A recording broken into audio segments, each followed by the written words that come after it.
This is the last video in our complete detailing series. It's the part that, to pro detailers, is considered the most important, yet the most overlooked. I'll show you the step-by-step process to complete a final inspection on this episode of Autoblog Details. Once you think you're done, I promise you there's going to be a spot that needs to be fixed, touched up, wiped, or reapplied. It's just a fact of detailing. Showing up to a car meet or presenting it to a customer for the first time with a tiny missed spot is devastating, especially after all the work you just did.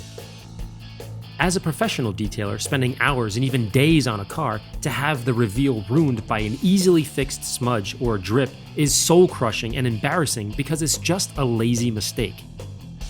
So don't let it happen to you. Here's a systematic approach to double-checking your work.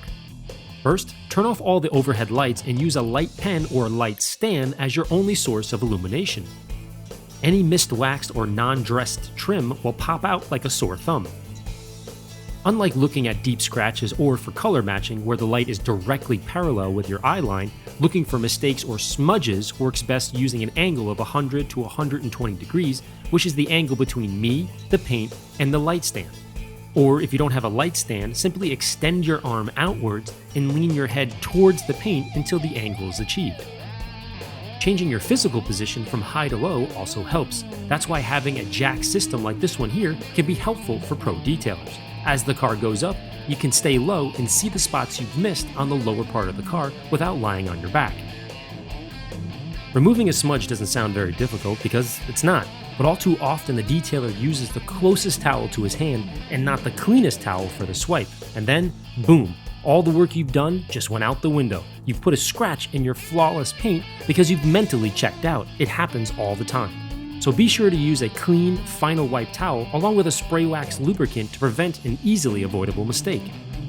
For wax or old compound residue stuck in seams or emblems, a short hair paintbrush is a great option for pushing the hardened liquid out of the crevice.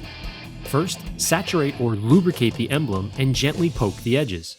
Don't brush or use a swiping motion. This will scratch the paint and then you're back to square one.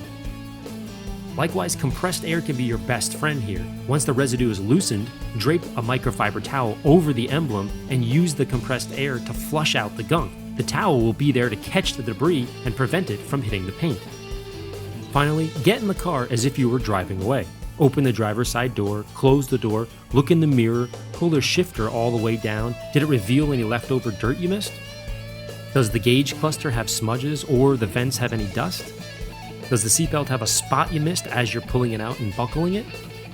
Go through this quick routine as your customer or your wife or your friend might when they go for their first drive to avoid these awkward, "Hey, you missed a spot" jokes we hear all too often.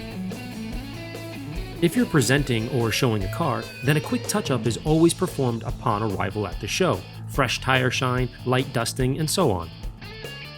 If you're presenting the car to a client or a friend, turning the car around in the garage so it's facing outwards is nice icing on the cake when the garage door opens. Remember, it's good practice to put away all your tools, move the buckets, and have a clean space when doing the walk-around with the owner or your friends. The last 5% of the detail is the hardest part of the job. It's finding the spot you didn't see for the last 8 hours or 2 weeks or however long you've been working on it. This is the detail in detailing. The most frustrating part of this art is getting all the way to the end and not finishing strong. So don't pack up before you're done. My very last piece of advice is this: if you think you're done, great, check it again. As always, thank you for watching and I appreciate your support. If you found this video helpful, please share and keep up with all the latest detail videos by liking or subscribing to the Autoblog page. I'm Larry Casilla from AmmoNYC.com. Thanks for watching.